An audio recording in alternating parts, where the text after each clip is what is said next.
On connaît tous ça, le déjeuner d'affaires. C'est un grand classique de la vie professionnelle, non? Une pratique courante, presque universelle. Mais voilà, au moment de régler l'addition, et surtout de la déclarer aux impôts, eh bien les règles du jeu changent radicalement d'un pays à l'autre. On pourrait penser que la réponse est évidente, que oui, bien sûr. Mais en réalité, la fiscalité est souvent bien plus surprenante qu'on ne l'imagine. Et elle nous en dit long sur la culture d'un pays. Allez, commençons par le cas que l'on connaît le mieux, le cas d'école, la France. Ici, le déjeuner d'affaires, c'est une véritable institution. C'est culturel et c'est aussi fiscal. Avant d'aller plus loin, juste un petit point pour être sûr qu'on parle bien de la même chose. Une charge déductible, c'est quoi au juste? Eh bien, c'est tout simple. C'est une dépense que l'entreprise peut déduire de son chiffre d'affaires avant de calculer son bénéfice. Résultat, le bénéfice imposable diminue et donc, mécaniquement, on paye moins d'impôts. En France, attention, ce n'est pas automatique. Pour qu'une note de restaurant passe en charge déductible, il y a des règles du jeu. La dépense doit vraiment servir l'entreprise, son montant doit rester raisonnable et surtout, il faut la preuve, c'est-à-dire une facture détaillée. Et concrètement, dans la vie de tous les jours, ça donne quoi? Eh bien, un déjeuner pour négocier un contrat, par exemple, ou un dîner d'équipe pour fêter une réussite, ou même, tout simplement, le repas d'un commercial en déplacement. Dans ces cas-là, pour le fisc, c'est légitime, c'est logique et c'est bien établi.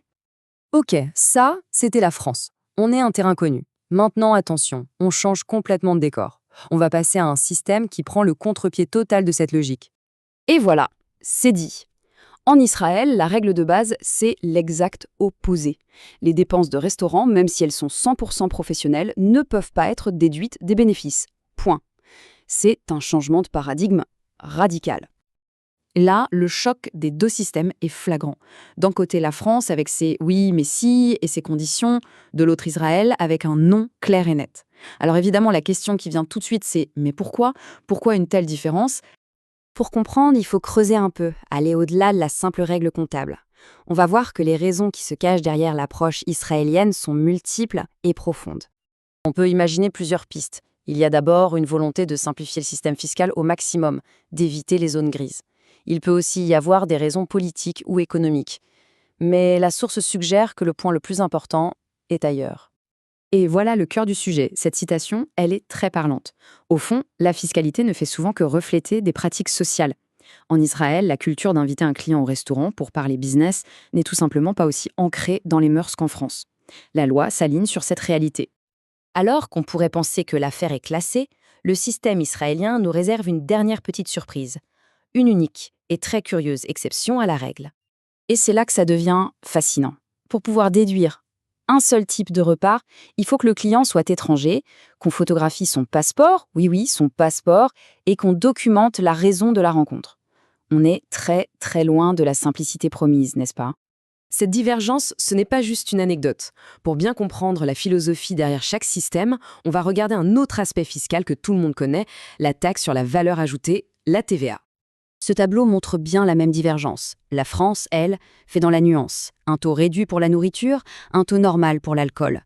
En face, Israël applique un taux unique de 17% sur absolument tout, simple et direct. Et cette différence de philosophie se confirme encore une fois ici. La France prévoit des cas particuliers et des exceptions pour les cantines scolaires ou les hôpitaux. Israël, de son côté, privilégie l'uniformité. Une seule règle pour tout le monde, y compris les touristes. La priorité, c'est la simplicité et la rigueur. Alors, au final, qu'est-ce qu'on retient de cette comparaison?